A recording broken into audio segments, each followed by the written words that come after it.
Que la grâce et la paix de la part de Dieu, le Père et du Seigneur Jésus-Christ soient avec vous. Nous continuons avec la partie 11 de l'enseignement qui a pour titre « Qui est vraiment Jésus-Christ ?» Cette partie 11 a pour titre « Dieu, l'image de Dieu, le sceau de Dieu ». Ce sont trois réalités que nous allons ici parler. Dieu, l'image de Dieu, le sceau de Dieu. Sans doute, pour tout chrétien, les chrétiens qui sont dans les dénominations ou qui ne sont pas dans les dénominations, ces trois réalités sont parlées par tous. Dieu, l'image de Dieu et le sceau de Dieu. Mais ces réalités ne sont pas dites comme je suis en train de le dire. Ils disent en général Dieu le Père et le Fils et le Saint-Esprit. Ce sont donc trois réalités que tout chrétien parle. Il y a Dieu le Père, et il y a son Fils unique, et il y a le Saint-Esprit. Tout chrétien parle de ces trois réalités. Mais la différence, c'est que nous n'expliquons pas ces trois réalités de la même manière. C'est pourquoi nous avons toujours des discussions sur ça. Qui est Jésus-Christ? Qui est ce Fils unique de Dieu? Qui est le Saint-Esprit? Ou qu'est-ce qu'est le Saint-Esprit? Nous allons donc vous rappeler que même quand nous sommes baptisés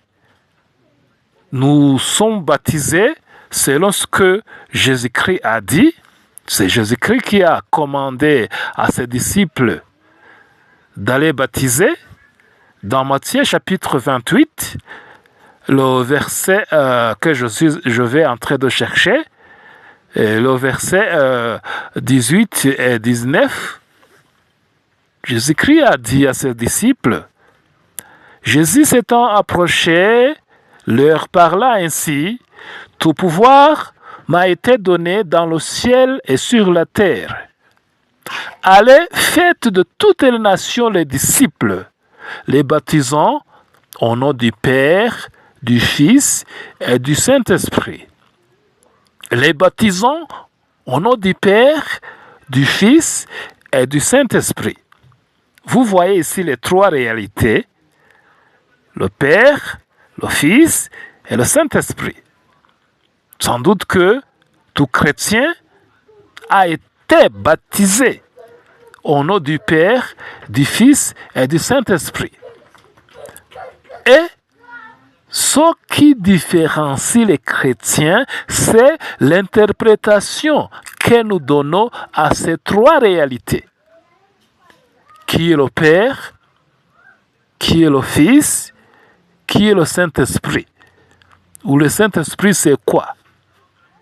Alors, nous allons vous dire que dans différents courants de l'interprétation de la divinité,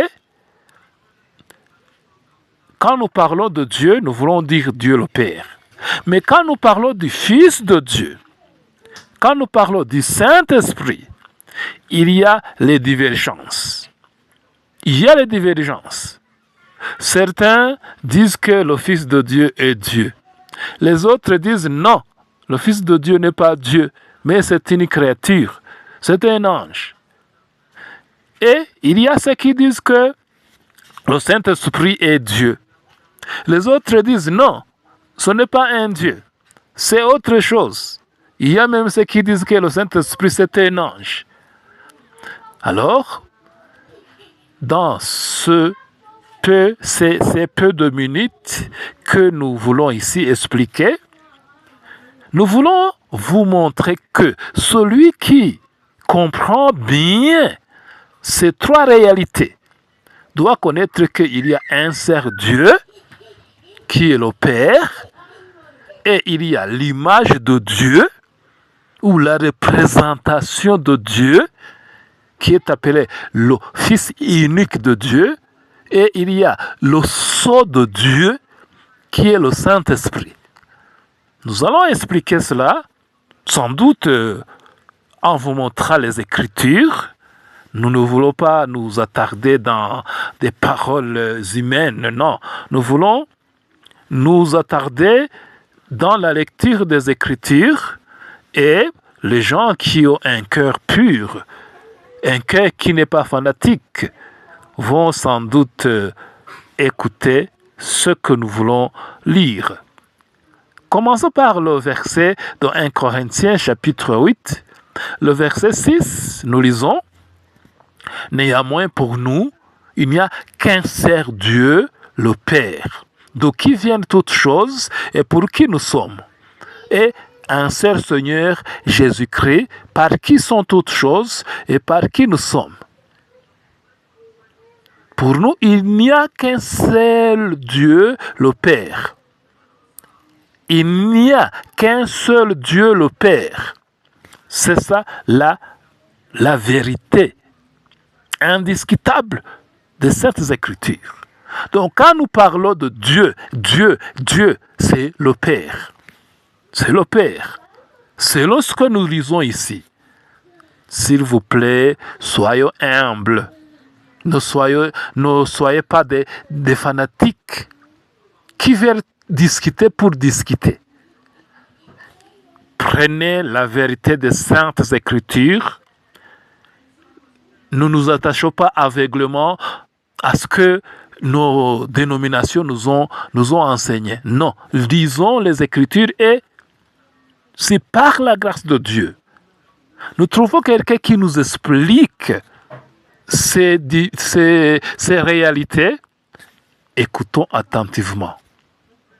Donc, selon les Écritures, il y a un seul Dieu, le Père. Mais nous avons dit l'image de Dieu. L'image de Dieu, l'image du Père. Son Père, qui est le seul vrai Dieu, a son image, a sa représentation. C'est pourquoi quand nous sommes baptisés, nous ne sommes pas baptisés au nom de Dieu seulement. Non. Nous sommes baptisés au nom du Père et du Fils et du Saint-Esprit. C'est pourquoi vous devez connaître aussi qu'il y a des autres réalités. Il y a donc Dieu le Père et il y a son image, sa représentation, qui est le Fils. C'est pourquoi, quand nous lisons dans Colossiens, chapitre 1, le verset 14 et 15, je suis en train de chercher ce verset. Ce verset nous parle de cette image de Dieu. L'image de Dieu. Le Dieu qui est invisible a produit son image qui est visible. Le Dieu invisible a produit l'image qui est visible. Son image qui est visible. Je lis Colossiens chapitre 1, versets 14 et 15, en qui nous avons la rédemption, la rémission des péchés. Il est l'image du Dieu invisible, le premier-né de toute la création. Il est l'image du Dieu invisible. Il est l'image du Dieu invisible. Qui? C'est ce Fils unique. Celui que nous lisons au verset 14, en qui nous avons la rédemption, la rémission des péchés. C'est le Fils unique de Dieu qui est mort pour la rémission de nos péchés. Alors, selon La vérité que nous lisons ici, il est l'image de Dieu invisible. Comprenez-vous cela? L'image du Dieu invisible. Pourquoi nous lisons Dieu invisible? Dieu invisible. C'est par comparaison à cette image-là. Cette image est-elle invisible? Non. C'est le Dieu, le Dieu qu'il représente qui est invisible. Mais l'image est visible. Le Fils est l'image visible du Dieu invisible. Alors, quand vous expliquez Dieu, vous devez connaître qu'il y a Dieu et il y a l'image de Dieu. Le Dieu invisible qui a son image visible. Son image visible. Donc, quand vous voulez rejeter cette image visible du Dieu invisible et vous vous dites chrétien, vous êtes misérable. Vous êtes misérable. Vous ne connaissez rien. Parce que vous ne connaissez même pas pourquoi vous êtes baptisé au nom du Père, du Fils et du Saint-Esprit. Pourquoi vous êtes baptisé dans les trois réalités? Pourquoi est-ce que tu n'es pas baptisé au nom du Père seulement? Pourquoi? Pourquoi? Pourquoi tu n'es pas baptisé au nom du Père seulement, mais au nom du Père, du Fils et du Saint-Esprit? Est-ce que tu es baptisé au nom de Dieu et au nom des créatures? Ça peut être une idolâtrie. Si tu es baptisé au nom de Dieu et au nom des créatures, tu es baptisé au nom de Dieu et au nom des créatures, c'est une idolâtrie. Mais les chrétiens ne sont pas idolâtres. C'est pourquoi nous allons ici, dans cet enseignement, vous dire qu'il y a Dieu le Père, et il y a l'image de Dieu, et il y a le sceau de Dieu. Et ce ne sont pas trois dieux, il y a un seul Dieu le Père. Mais il a produit son image visible.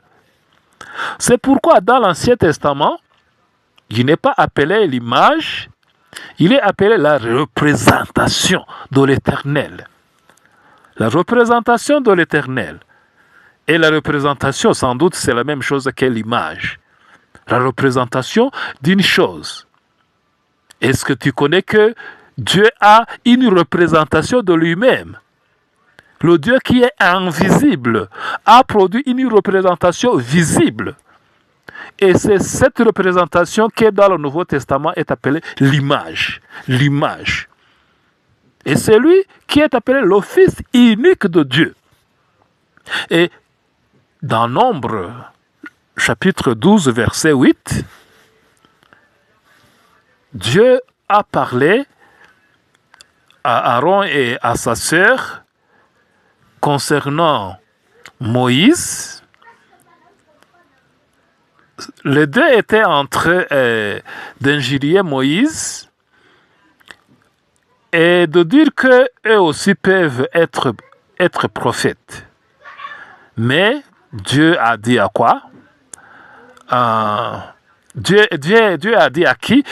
Il a dit à Aaron et à Marie, la sœur de Aaron et de Moïse, ce que nous voulons lire au livre de Nombre, chapitre 12, le verset 6 jusqu'au verset 8. Je lis. Et il dit, écoutez bien mes paroles. Lorsqu'il y aura parmi vous un prophète, c'est dans une vision que moi, l'Éternel, je me révélerai à lui. C'est dans un songe que je lui parlerai. Il n'en est pas ainsi de mon serviteur Moïse. Je lui parle bouche à bouche. Je me révèle à lui sans énigme et il voit une représentation de l'Éternel. Il voit une représentation de l'Éternel. Il voit une représentation de l'Éternel. Est-ce que Moïse voyait quoi? Moïse voyait quoi? il voyait quelque chose. Qu'est-ce qu'il voyait? Il voyait une représentation de l'Éternel. Est-ce qu'il voyait cette représentation dans une vision? Non. Il voyait cette représentation dans un songe? Non. Il voyait ça face à face, face à face. C'est pourquoi Dieu a dit à Aaron et à Marie que même s'ils étaient prophètes, Dieu allait se montrer à eux dans une vision ou dans un songe, mais qu'il n'en est pas ainsi de Moïse, que contrairement aux autres prophètes, à qui Dieu se montrait dans des visions, dans des songes, Moïse, lui, Dieu parlait à lui, bouche à bouche, et il se révélait à lui sans énigme, et il voyait une représentation de l'Éternel. J'ai toujours donné ce verset aux gens qui ne croient pas en la divinité de cette représentation de l'Éternel, qui est le Fils unique de Dieu. Le Fils unique de Dieu, ce n'est pas un autre Dieu, ce n'est pas une autre créature à côté. Non, c'est une représentation visible que Dieu a produit pour qu'il puisse se manifester dedans. Une représentation de l'Éternel. Et il y a les gens qui sont des fanatiques. Si vous leur donnez ce verset, j'ai donné ce verset à beaucoup de fanatiques. Je leur ai dit, expliquez-moi ce verset. Expliquez-moi ce verset. Quelle est cette représentation de l'Éternel que Moïse voyait? Ils ont fermé la bouche. Ils ont fermé la bouche. Ils n'ont rien dit. Ils ont ignoré ma question. Alors que s'ils tentaient de répondre, de dire quelle est cette représentation de l'Éternel, ils devraient être dans la vérité. Ils devaient voir que cette représentation de l'Éternel est visible. Et cette représentation de l'Éternel, c'est l'Éternel lui-même qui se représente dans cette image visible. C'est pourquoi je vais répéter ce verset, depuis le verset 6 au verset 8. Et il dit, écoutez mes paroles. Lorsqu'il y aura parmi vous un prophète, c'est dans une vision que moi, l'Éternel, je me révélerai à lui. Et c'est dans un songe que je lui parlerai. Il n'en est pas ainsi de mon serviteur Moïse. Je lui parle bouche à bouche. Je me révèle à lui sans énigme. Et il voit une représentation de l'Éternel. Il n'en est pas ainsi de mon serviteur Moïse. C'est-à-dire que pour Moïse, Dieu ne se montrait pas en lui, ne se montrait pas à lui dans une vision. Dieu ne se montrait pas à Moïse dans un songe, non. Mais il se montrait à lui sans énigme et Moïse voyait. Il voyait quoi? Il voyait quoi? Moïse voyait une représentation de l'Éternel. Moïse voyait une représentation de l'Éternel. Et cette représentation de l'Éternel, c'est quoi? C'est ça l'image. L'image. Comprenez-vous? Est-ce qu'il y a la différence entre image et représentation? C'est la même chose. C'est la même chose. Il est l'image du Dieu invisible. Le Dieu, il est invisible. Le Dieu, c'est qui? C'est le Père. Mais le Père a produit une représentation de lui-même, une image de lui-même. Qui est visible? Oui, qui est visible. C'est cette image maintenant que Moïse voyait. Et je veux te poser une question. Si tu es une brebis du Seigneur, si tu n'es pas un fanatique, Quel est le nom de cette représentation de l'Éternel? Quel est son nom?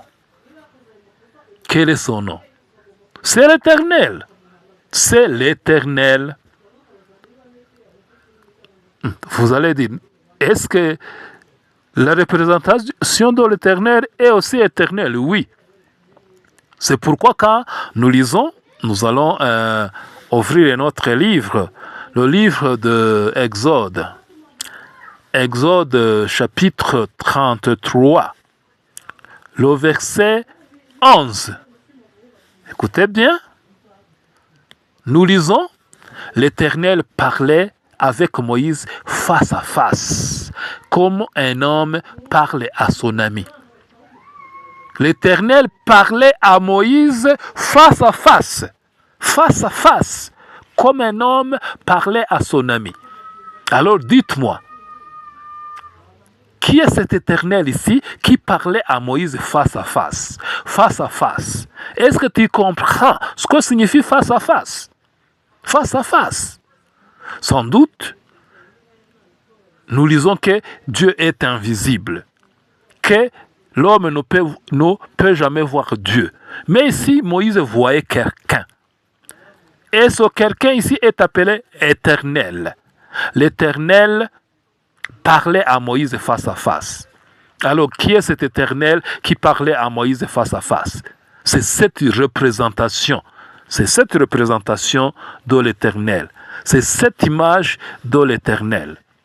Alors, si vous ne voulez pas accepter ce que Dieu nous dit dans sa parole, qu'est-ce que vous voulez en vérité? Que voulez-vous? Que voulez-vous? Alors, nous allons arriver sur le Saint-Esprit. Qu'est-ce que le Saint-Esprit? Le Saint-Esprit, dans les Saintes Écritures, est appelé le sceau de Dieu. C'est pourquoi dans cet enseignement, j'ai dit Dieu, l'image de Dieu, le sceau de Dieu. Si vous ne comprenez pas les trois choses, alors vous êtes aveugle. Un aveugle qui crie, qui pense savoir quelque chose, mais qui ne sait rien. Est-ce que tu connais Dieu? Est-ce que tu connais l'image de Dieu? Est-ce que tu connais le sceau de Dieu? Dans Colossiens, non pas Colossiens, Éphésiens chapitre 1er, verset 13, nous lisons concernant le sceau de Dieu, le sceau de Dieu. Éphésiens chapitre 1er, verset 13, nous lisons. En lui aussi, après avoir entendu la parole de la vérité, l'évangile de votre salut, en lui vous avez cru et vous avez été scellés du Saint-Esprit qui avait été promis. Vous avez été scellés du Saint-Esprit qui avait été promis. Donc, nous sommes scellés du Saint-Esprit. Le Saint-Esprit, c'est un sceau qui nous scelle. Nous sommes scellés du Saint-Esprit. Et tu veux dire que le Saint-Esprit, c'est quoi? C'est ce sceau qui nous scelle. Nous sommes scellés du Saint-Esprit. Et dans Romains chapitre 8, le verset 9 à 10, Romains chapitre 8, le verset 8 et 9, concernant l'Esprit Saint, nous lisons: Or, ceux qui vivent selon la chair ne sauraient plaire à Dieu. Pour vous, vous qui ne vivez pas selon la chair, mais selon l'Esprit, si du moins l'Esprit de Dieu habite en vous. Si quelqu'un n'a pas l'Esprit de Christ, il ne lui appartient pas. Je répète, vous ne vivez pas selon la chair, mais selon l'Esprit. Si du moins l'Esprit de Dieu habite en vous. Si quelqu'un n'a pas l'Esprit de Christ, il ne lui appartient pas. Ici, l'Esprit de Dieu est appelé Esprit de Dieu, Esprit de Christ. Esprit de Dieu, Esprit de Christ. Et le verset 10, il nous dit, « Et si Christ est en vous, le corps, il est vrai, est mort à cause du péché, mais l'esprit est vie à cause de la justice. Si Christ est en vous, si Christ est en vous, alors j'aimerais vous poser la question. Comment est-ce que Christ est en nous? Comment? Est-ce que Christ est en toi? Christ est en toi? Oui ou non? Si oui, comment? Nous lisons que Christ est assis à la droite de Dieu, au ciel. Mais ici, nous lisons que Christ est en vous. Comment est-ce que Christ est en toi? Comment? Comment? Comment? Expliquez-moi. C'est son esprit qui est en nous, l'Esprit Saint. L'Esprit Saint, il est appelé Esprit de Dieu, il est appelé Esprit de Christ. C'est pourquoi les Saintes Écritures nous disent que nous sommes le temple de Dieu. Nous sommes le temple de Dieu. 1 Corinthiens chapitre 3, verset 6. Nous sommes appelés le temple de Dieu. Alors, comment est-ce que nous sommes le temple de Dieu? Qu'est-ce qui habite en nous? Est-ce que c'est le Père qui habite en nous? Est-ce que c'est le Fils qui habite en nous? Est-ce que c'est le Saint-Esprit qui habite en nous? Qu'est-ce qui habite en nous? Tu vas dire c'est le Saint-Esprit. Alors, le Saint-Esprit c'est quoi? Comment est-ce que nous sommes appelés le temple de Dieu alors que c'est le Saint-Esprit qui habite en nous? J'aimerais que tu puisses m'expliquer cela. J'aimerais que tu puisses m'expliquer. Hein? Lisons encore Éphésiens chapitre 4, verset 6. Éphésiens chapitre 4, le verset 6, c'est un verset vraiment qui est très très important pour les gens qui ont des discussions inutiles parce qu'ils ne comprennent rien des réalités divines. Nous lisons, commençons avec le verset 5.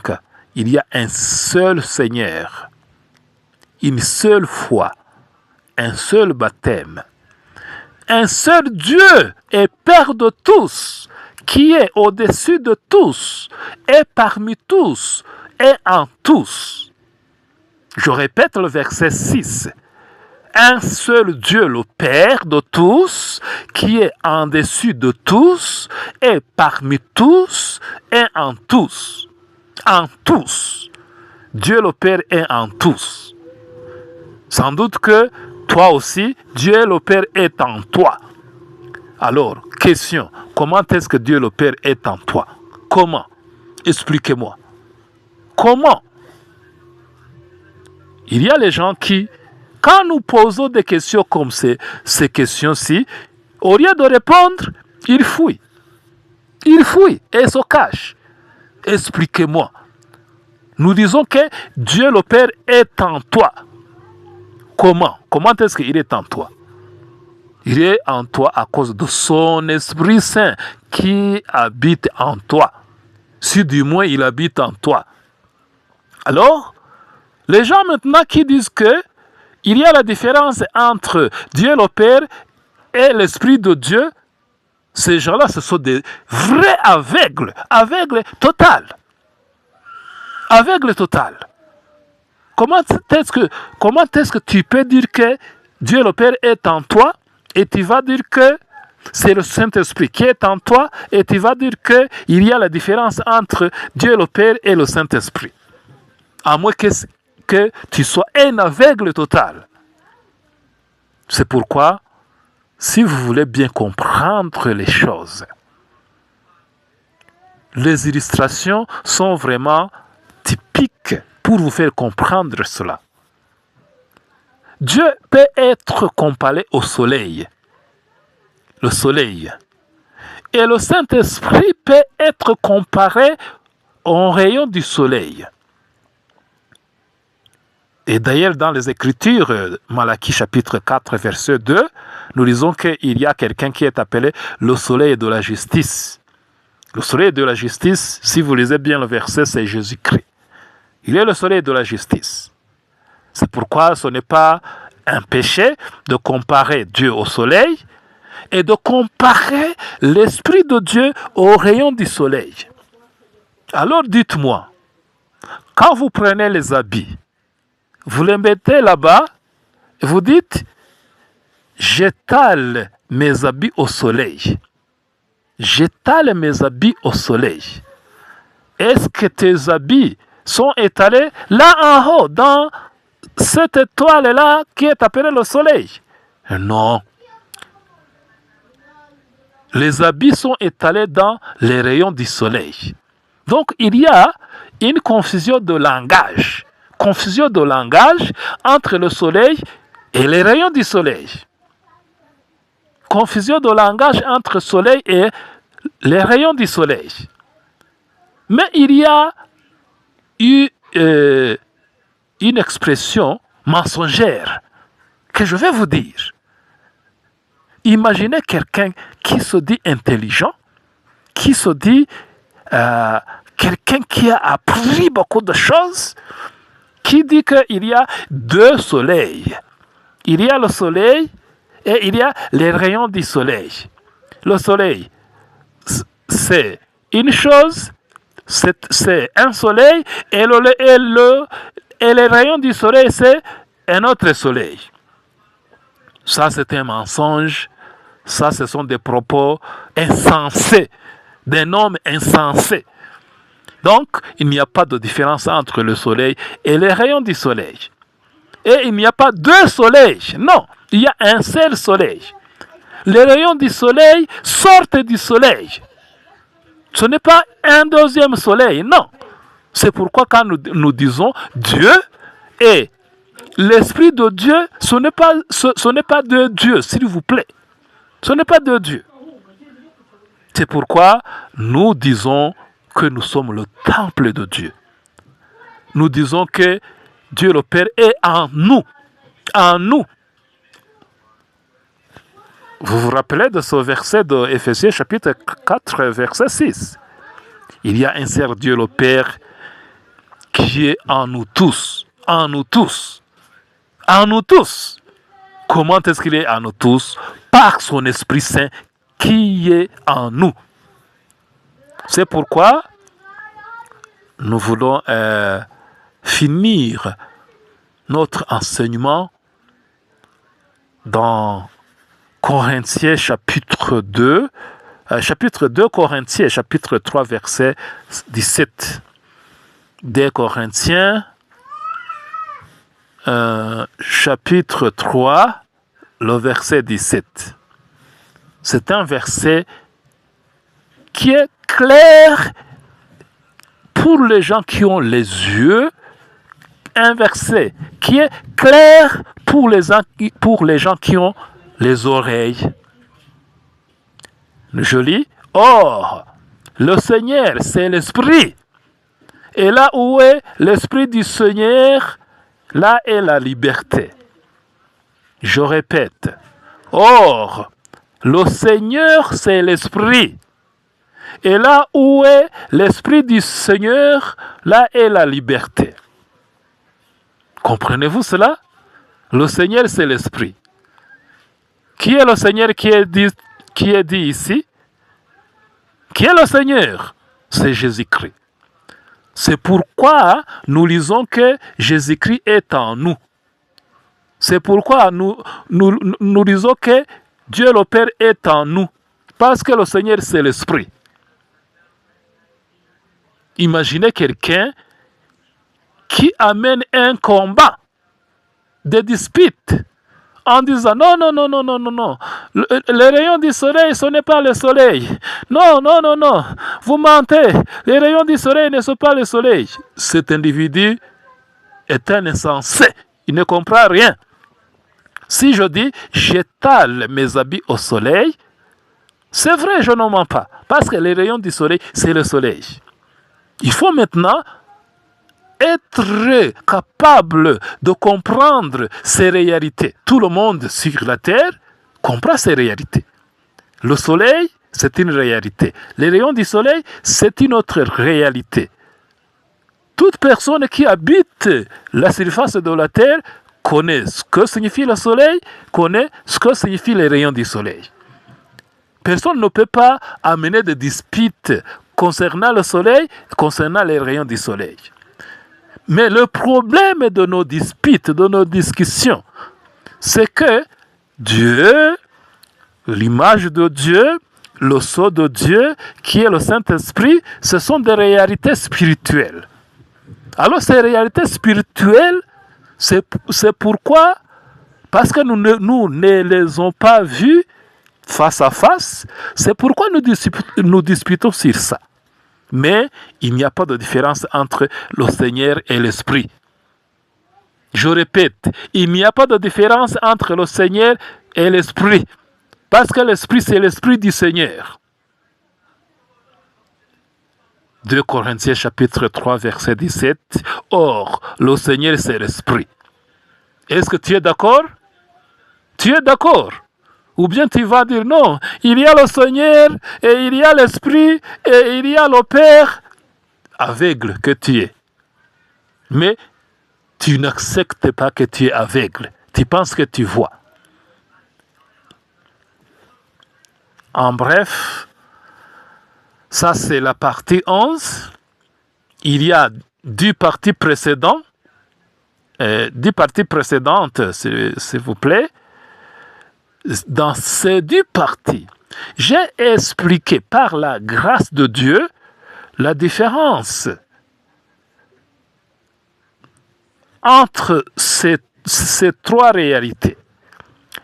Dieu le Père qui est invisible, son image qui est visible, et ici nous avons parlé maintenant le sceau de Dieu qui est l'Esprit de Dieu, qui n'est pas un autre Dieu, qui n'est pas une autre réalité, mais qui est l'Esprit de Dieu. La comparaison du soleil et des rayons du soleil, c'est très typique pour comprendre la réalité de Dieu et de l'Esprit de Dieu. Ce ne sont pas deux êtres différents. Deux êtres différents, s'il vous plaît. J'aimerais maintenant m'arrêter ici, mais je suis très disposé à accepter des questions éventuelles. S'il y a des questions, si tu as des questions sur ça, je suis très disposé à te répondre. Parce que par la grâce de Dieu, je comprends parfaitement ceci. Je comprends parfaitement Dieu le Père. Je comprends parfaitement l'image de Dieu, qui est le Fils unique de Dieu.